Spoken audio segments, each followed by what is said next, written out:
one day they lecture the president about the rule of law, and the next day they seem to support illegal immigration. It's important to set the tone for how the administration is going to work with the Democratic majority in the House.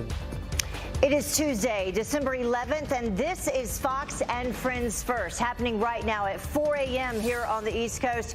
A blockbuster budget meeting with two top Democrats, and President Trump is not budging on the border wall. We are live as the clock ticks toward a government shutdown. Plus, Google is set to be grilled by lawmakers ready to sink their teeth into big tech bias, how the company hopes to clear its history of conservative censorship. And what do President Trump, Robert Mueller, Christine Blasey Ford, and separated families have in common? The list for Time Magazine's Person of the Year just released. Fox and Friends First starts right now.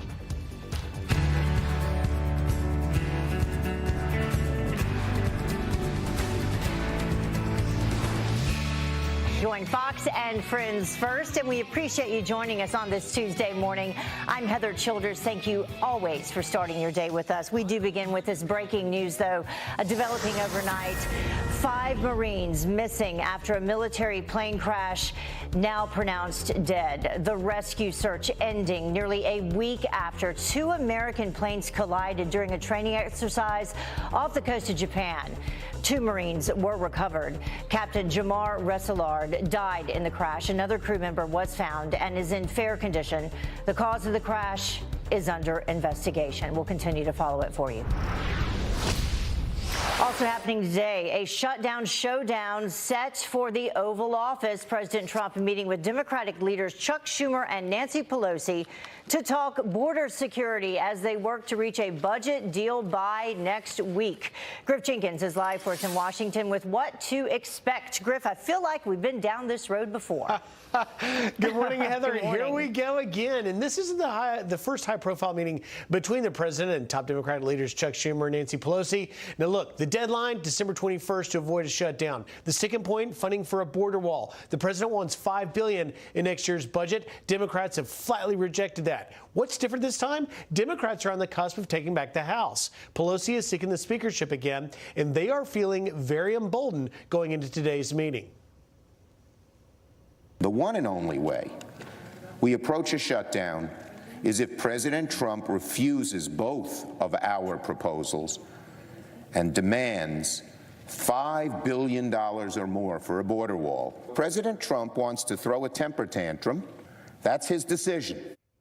Pelosi and Schumer also issuing a joint statement saying this holiday season, the president knows full well that his wall proposal does not have the votes to pass the House and Senate and should not be an obstacle to a bipartisan agreement. Meanwhile, Republicans are holding the line and calling out Democrats over the rule of law.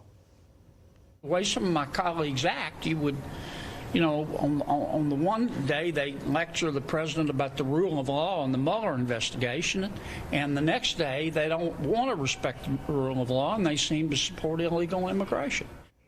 And the powerful House Freedom Caucus weighed in, saying this is our last chance to address illegal immigration before the Democrats take over the House, urging Republicans in Congress to fulfill that president's promise to build that wall. Just to throw in one more wrench, Heather, consider the chairman of that Freedom Caucus, Mark Meadows, is under consideration for chief of staff. We'll see if that changes anything. Yeah, we will see. All right. Thank you so much, Griff. Have a great day.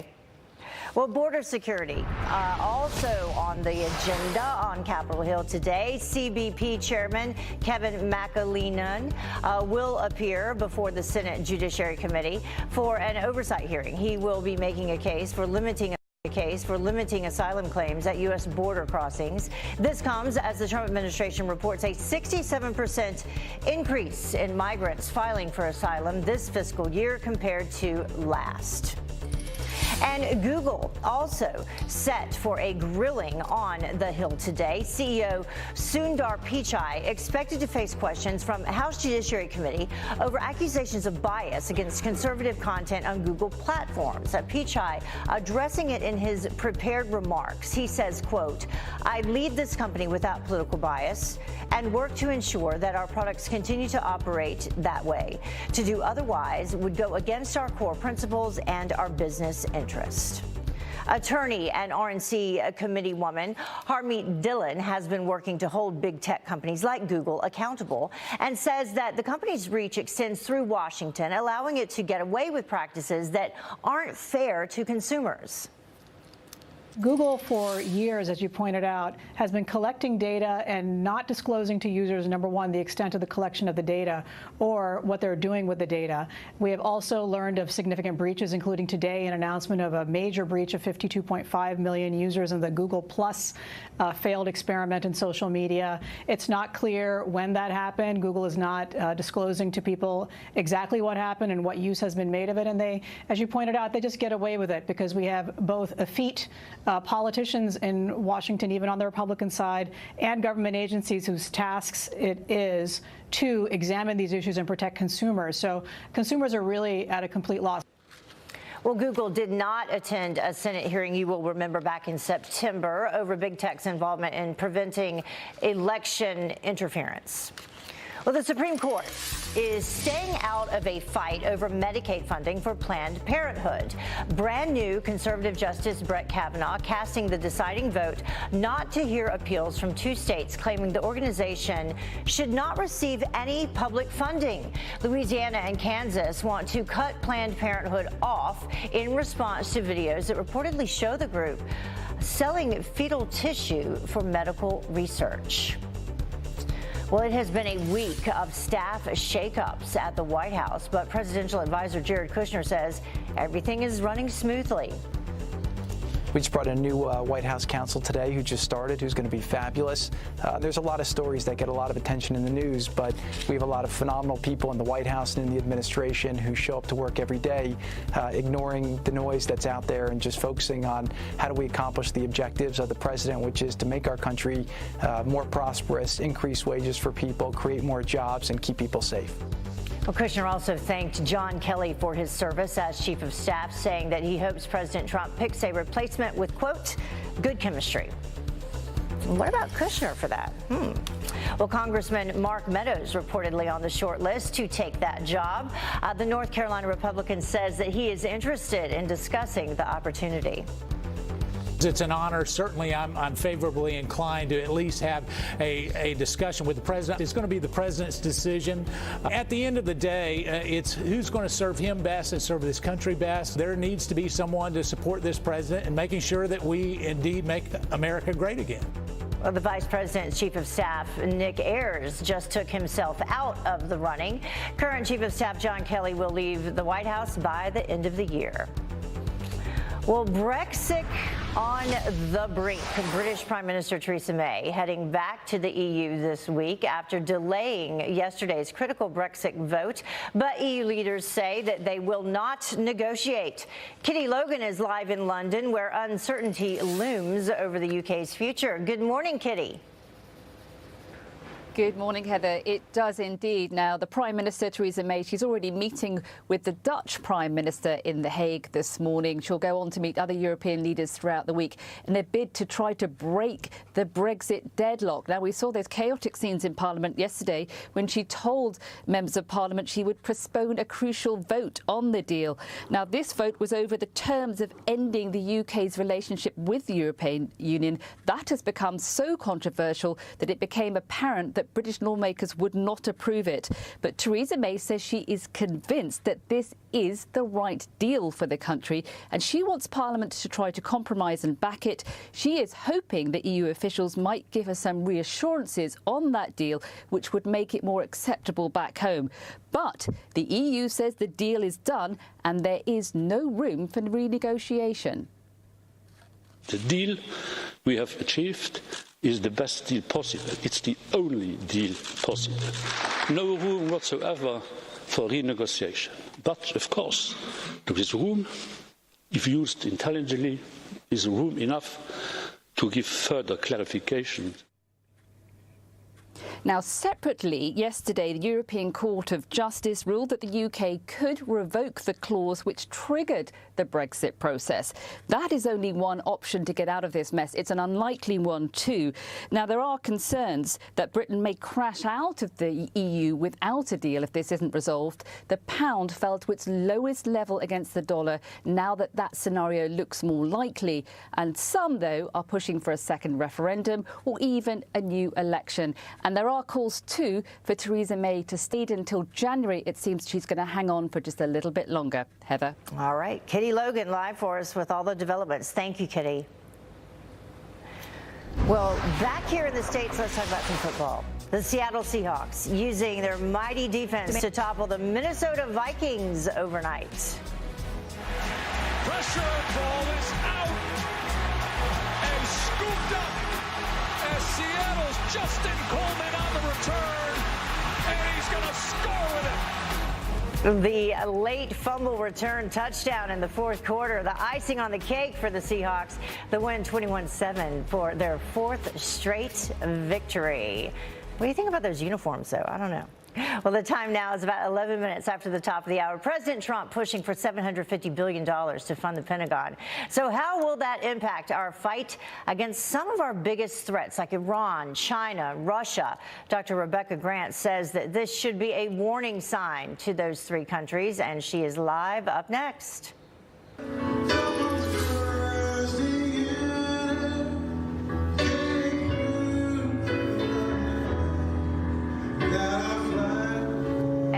Powerful tribute inside an airport, the moment an entire terminal pauses to honor our fallen heroes.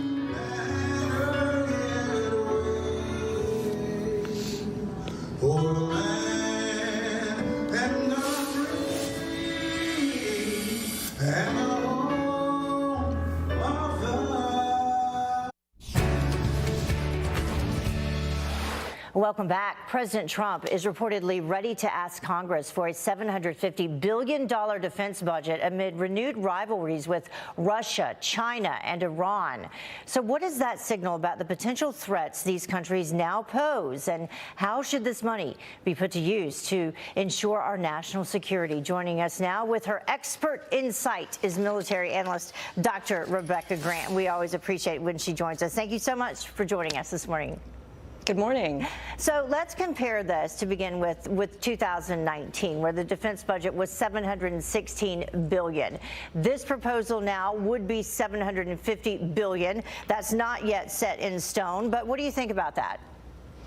It's a strong move, and the first impact here, Heather, is President Trump is signaling to Putin in Russia, to Xi Jinping in China, to Iran, and to anybody else that the U.S. is willing to pay to maintain its military leadership, to do near-term readiness, and to invest in strategic and conventional modernization, and buy that new high-tech artificial intelligence, hypersonics, that we need to maintain that military edge. That's the first and strongest message. So this would be an about-face for President Trump, reportedly, because there had been discussion of some cuts.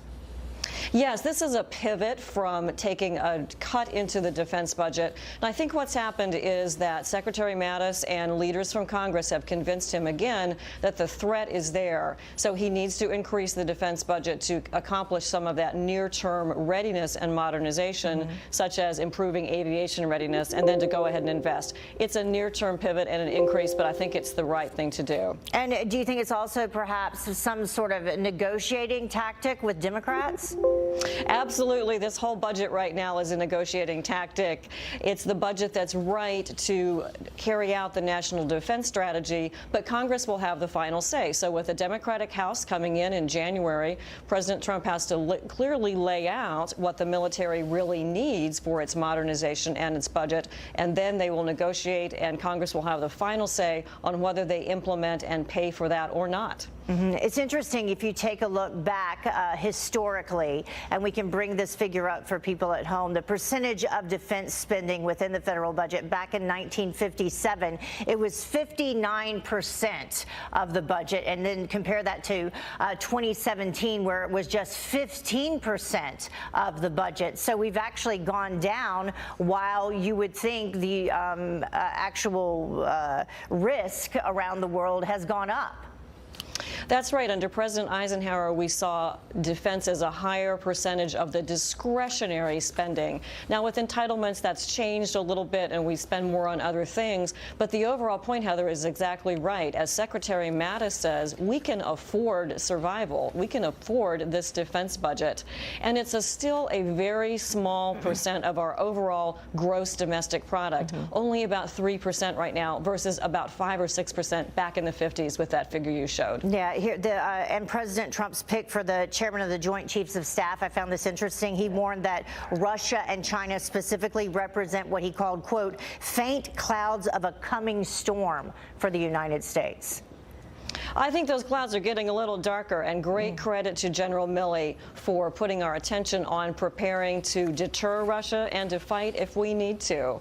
So this budget increase can help back some of that up and make it a reality. Really, it's important for our troops, and Congress needs to consider it very seriously. Yeah, and for our troops to know that this administration is there for them and backs them.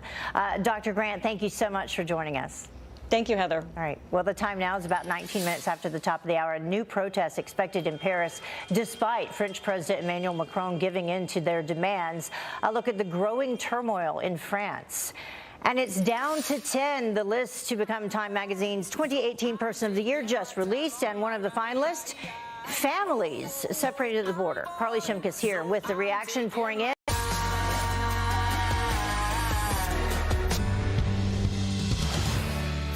Welcome back. Happening today, Time Magazine will announce their 2018 Person of the Year, and we just got a sneak peek at the top 10 finalists. Carly Shimkus with Fox News Headlines 24/7. SiriusXM 115 is here with the reaction, which is, as you can expect, a little bit mixed online. Good morning. Sure is. Everybody's got an opinion about this every single year. It is that time of year again.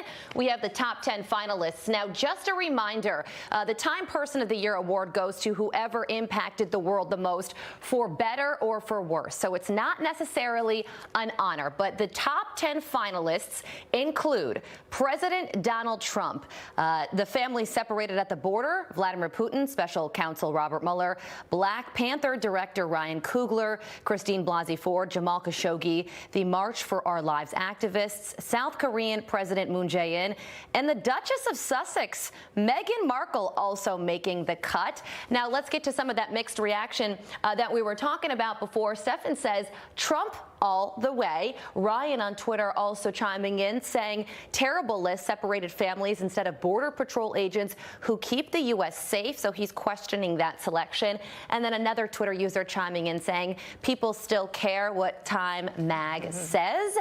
Last year, the silence breakers who advanced the Me Too movement were selected. Right. Well, the thing is, whoever is on the cover, it is always a political statement, though, in one way or another. It usually is very political. For yes, sure. you're right. Yeah. All right. So let's talk about Wheel of Fortune's Pat Sajak, who is getting involved in this whole Oscars host debate. Yeah, that's right. So the Academy Awards, they have a whole lot to worry about, including falling ratings, and they also don't have a host yet. A Wheel of Fortune host, though, Pat Sajak, weighing in with a suggestion, saying, here's a quick fix for the Academy Awards show. Expand it to 2 nights. On the first night, give out awards and celebrate the history and wonder of movies. On the second night, hold your political rally. So a lot of people chiming in on this one. Patty says that is what is wrong with the award show. Perfect solution, Pat. And then another Twitter user, Tim, says here's a better fix. Just post the list of winners online. Then everybody can go to bed early. I like that one because it is quite a long award show. I was going to say it's already too long. They don't need it to be 2 nights. Yeah,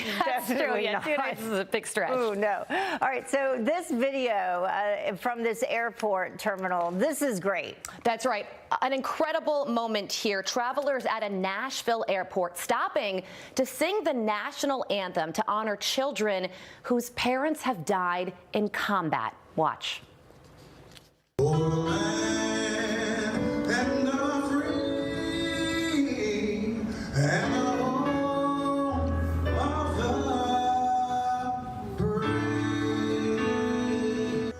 Isn't that an amazing moment? Everybody standing up, honoring those children who were on an American Airlines flight going to Disney World. A lot of reaction on social media, including from somebody who was there. Amber says, my son and I were on this flight. I can't begin to explain how much this means to us. There is still so much good in this world, Heather. Absolutely, and that's a great way that's going to make me cry. It's a touching moment. Thank you so much, Carly. Thanks a lot. Appreciate it. Well, let's talk about the moon and NASA. NASA is proposing a new mission, teach a basketball superstar about the moon landing. The invitation coming after this statement from Steph Curry. We ever been to the moon? Nope. Nope. They gonna come get us. I don't think so either. Sorry, I don't want to start a conspiracy. Well, NASA now inviting the Golden State Warriors star to tour their lab, telling the New York Times, quote, he can see firsthand what we did 50 years ago, as well as what we're doing now to go back to the moon in the coming years. We first went to the moon, by the way, in 1969. And there's the proof. What a picture. Well, the time now is about past the top of the hour. And giving the green light to secretly record police and government workers, the controversial decision just handed down. And the media going after President Trump for alleged campaign finance violations. So how is it any different from what former President Obama and Hillary Clinton did? Hans von Spakovsky says there's no comparison. He breaks down the differences up next. When you should be with me instead. I know I can treat.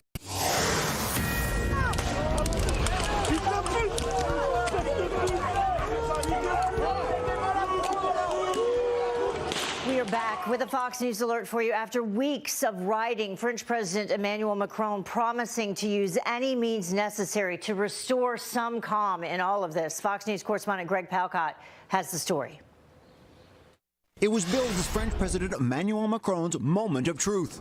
After weeks of anti-government protests, during which he was mostly silent, Macron faced his nation on television at what he called an historic moment. I won't forget there is anger and real indignation. Macron did deliver on some of the specifics the so-called yellow vest protesters had been demanding, including a suspension of a gas tax hike aimed at dealing with global warming, which was how the protests began, plus an increase in the minimum wage, a cut in taxes on overtime, and an easing of the financial burden on retirees. He did criticize the violence stemming from the protests that seen hundreds injured and arrested and well over $1 billion worth of damage. And there was a mea culpa from a political figure many see as distant and out of touch with his people. Maybe in the beginning I gave you the impression that I didn't care, but that's not true. The question is, will this be enough to satisfy the protesters and put an end to the violence? The problem is easy to talk about, but difficult to solve. Today, you can't make a living out of the wages. This is affecting the vast majority of the middle classes. More protests were planned for next weekend. In the days ahead, the French government will try to head them off. One thing is certain, France wants the Trump administration to mind its own business. After some derogatory tweets from the president about Macron in recent days, the French foreign minister over the weekend said, "Leave our nation be." In London, Greg Palcott, Fox News.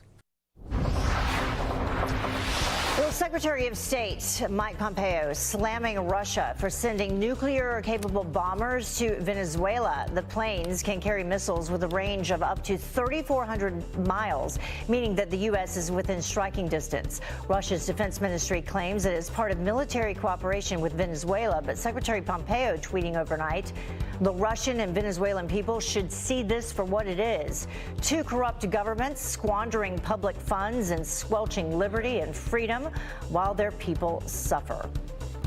Well, President Trump approving a first-of-its-kind national security strategy to ensure deadly weapons do not fall into the hands of terrorists.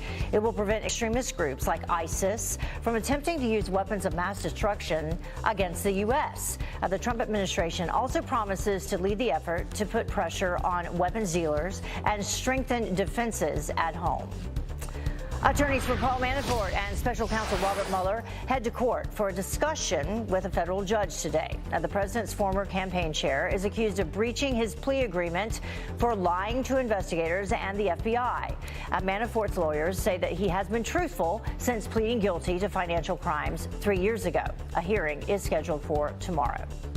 The family of murdered mob boss Whitey Bulger will sue over his killing. His lawyer telling the Wall Street Journal that he's bringing wrongful death and negligence claims against the government. Now, the 89-year-old was beaten to death by other inmates hours after being transferred to a prison in West Virginia.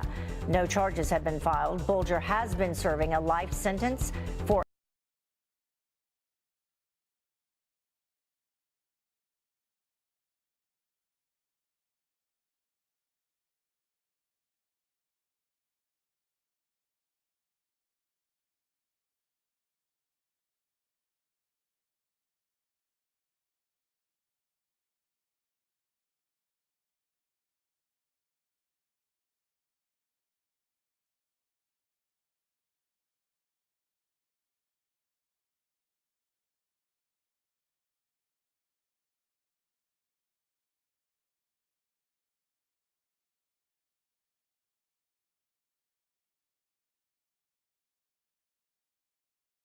Let's take a look at the FEC complaint for President Obama. He was ultimately fined $375,000. He missed some filing deadlines. He did not promptly refund $1.36 million in excess contributions. So that seems like a pretty big deal.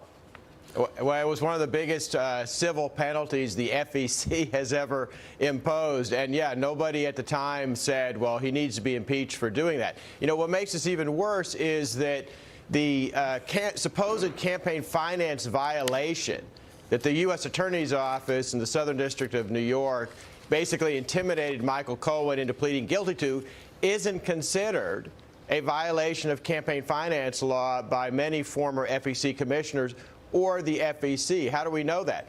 Because the one time that the Justice Department actually tried to prosecute a similar case saying that hush money payments to a mistress were campaign-related expenses. Remember, that was when they tried to prosecute John Edwards. A jury did not agree with that, and neither did the FEC. When they audited Edwards, they did not say that those were payments that needed to be reported. So the FEC, which is the agency that enforces federal campaign finance law, does not believe this is a violation of the law. So that doesn't even compare to what we were just talking about in terms of what President Obama did. Also, what Hillary Clinton was accused of doing in terms of her complaint that was filed by the Campaign Legal Center that said that she paid more than $12 million to Perkins Coie, and the payments were allegedly for legal services. Right, and they weren't actually. You know, the other thing that's so odd about this is that if you actually take the theory being pushed by the U.S. Attorney's Office, well, then there are many members of Congress who are in big trouble. Remember, last year it was reported that they've paid out $17 million in taxpayer funds to settle sexual harassment claims. Well, if sexual harassment claims, a settlement of them, if that's a campaign-related expense, then they were illegally using taxpayer funds to pay campaign-related expenses. That's how crazy this theory is. So President Trump using his own money prior to the election, this would in no way be a violation in terms of these campaign finance laws, according to you.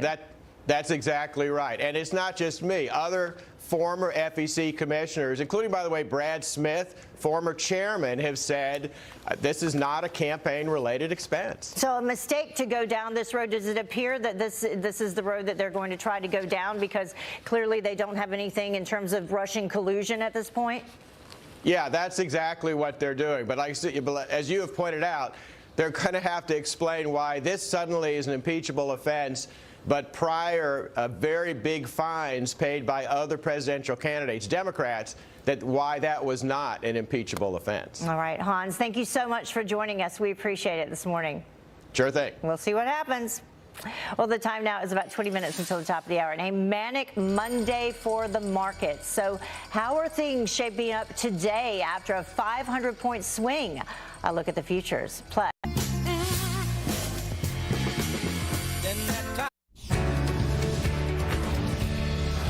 Well, a cocaine train run by El Chapo was smuggling drugs into the U.S. apparently for years. The shocking revelation by a former cartel member at a drug kingpin's trial in New York City. Now, he claims that the cocaine would be hidden inside oil tankers and that the train helped bring in $800 million over 3 years. El Chapo faces life behind bars if convicted.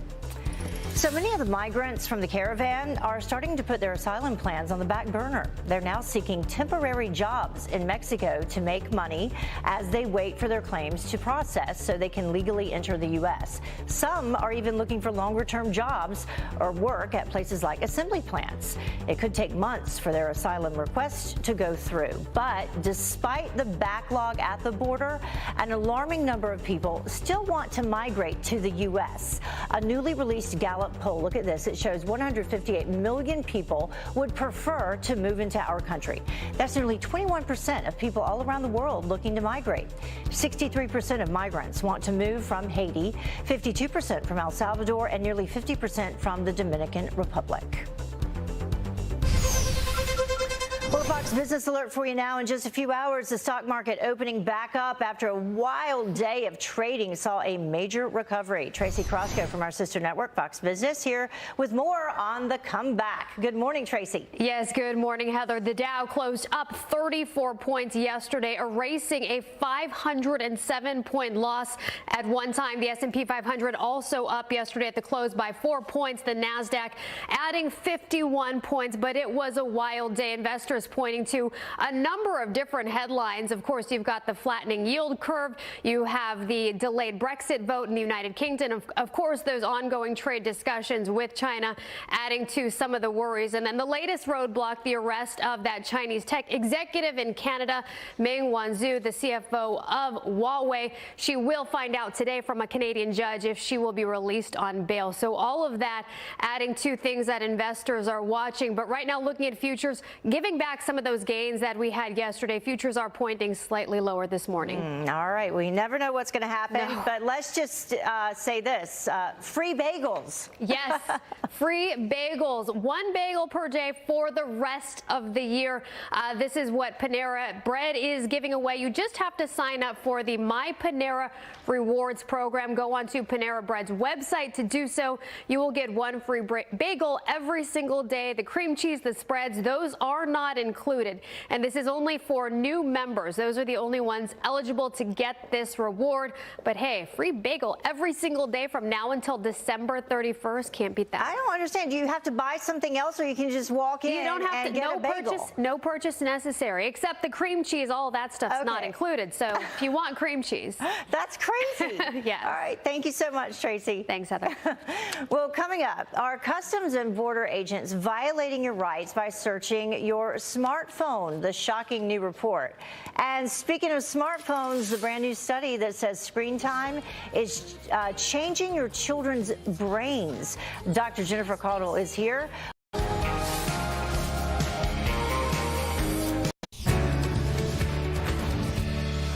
Welcome back. You're watching Fox and Friends First. As more schools and parents turn to technology for educational purposes, findings from a massive $300 million study show the impact of heavy screen time on a child's brain, linking more technology time to lower test scores and a thinning of the brain's outermost layer. That's concerning. So how concerning is this? Here to weigh in is family physician and associate professor and of Rowan University, Dr. Jennifer Caudle. Thank you so much for joining us. We appreciate it. It's good to see you. So you hear thinning of a child's brain, and I mean, that's something serious. You got to talk about this. Well, no, and I completely understand. And one thing I want to say is let's just go back a little bit and talk about the study. This is a landmark study done by the NIH and other organizations. This is a huge study. Over 11,000 9 and 10-year-olds have been enrolled, and they'll be followed throughout their life until adulthood. So first of all, let me say the study study is not over yet.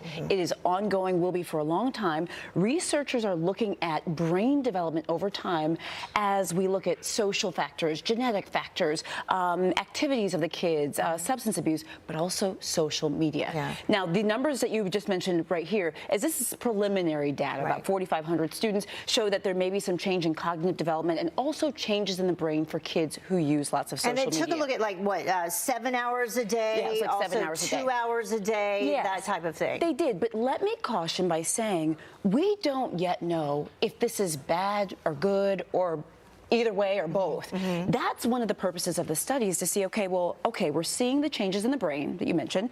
We're seeing that, okay, there may be some cognitive issues, but how does that impact a child as they go into adulthood? And this is going to be really important data as we go further. So what are some of your tips? I mean, especially, let's begin with children who are younger than 2 years old. Yeah, so let me talk about the American Academy of Pediatrics. They actually have guidelines that says that children younger than 18 to 24 years old should really have no screen time except for video chatting, okay? And that's really important because we think about how the brain develops in young children. Hands-on exploration, as we have here, social interaction is very, very important for really, really young children. So we want to avoid that digital media use except for the video chatting for kids less than 18 to 24 months old. Now, as the kids get a little bit older, 2 to 5 years older, so they may have 1 hour of screen time, et cetera. But these are some parameters that parents and caregivers, we need to be thinking about. So you say also choose high quality programming? Yes, high quality programming is very important. We want to make sure that our kids, if they're going to be on screens, that they're not just doing mindless thing, quality programming.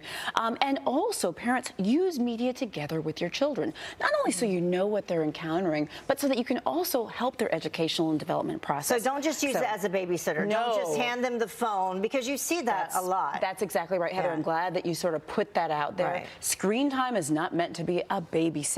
And I often say, too, there are other risks of prolonged screen time use. You know, as a family physician, I've actually had to minimize the use of some of my young patients who are not getting enough sleep because they're on their pads or phones at night. Or, maybe obesity is an issue because they're not exercising. So we know that increased media time may lead to obesity, lack of proper sleep, et cetera. So we want to be cautious. And these are also tips that adults should take into account as well. I always say we need to be good role models, right? We've got to actually model good behavior. And I say, at the dinner time, let's go back to what we used to do back in the day before we all had smartphones. It's no technology at the dinner table, for example. No technology in the bedroom, no phones, no TVs, things like that. Kind of cut that back. Yeah, definitely good tips as we consider gifts for the holiday season as well. Yes, that's actually a really good point. Dr. Caldwell, thank you so much for joining us. Appreciate it. Great as always. Well, the time now is about 8 minutes until the top of the hour, and talk about rough hour traffic, the morning commute that ended up going to the dogs. And he tried to take advantage of Burger King's Whopper deal for just a penny, but what he got instead was a whopper of a surprise, the glitch that is going security and try to reach an agreement on a budget and come to a budget deal by the end of the week. We will see if they can do that. It's going to be a busy one there in Washington, D.C. Well, customs officers are searching more devices of the travelers who enter our country, apparently. The watchdog group finding that 29,000 devices were searched in 2017. That's up from more than 18,000 from the year before. Officers may look at devices if travelers are referred for secondary inspections before entering our country. But according to Homeland Security, or the Homeland Security Department, I should say, not all searches are properly documented, and data is not always properly secured. CBP is now working to review their system. Well, secretly recording police officers and government officials is protected in Massachusetts. A federal judge siding with 2 cases ruling a state law that banned those recordings violates the First Amendment. The Massachusetts Attorney General is reviewing the case, though, and could handle potential appeals. Well, time now, as always, for the good, the bad, and the ugly. At first, the good. A Marine is building 14 homes for fellow veterans in California to help them combat PTSD. When I first came home from Iraq, I had significant PTSD myself. Matt Wolf served for 14 years. The veterans can use the homes that he builds for as long as they need. And now the bad. Talk about a rough commute. A pack of dogs seen running across a Phoenix highway during rush hour. It took actually 10 minutes for police officers to wrangle them up safely. But they eventually did. And then finally, the ugly. One man gets a whopper of a surprise at Burger King. The customer from Los Angeles charged more than $1,000 after trying to cash in on a penny Whopper deal. He says he tried ordering the burger through an app, but they couldn't find it, and they, supersized his bill, to say the least.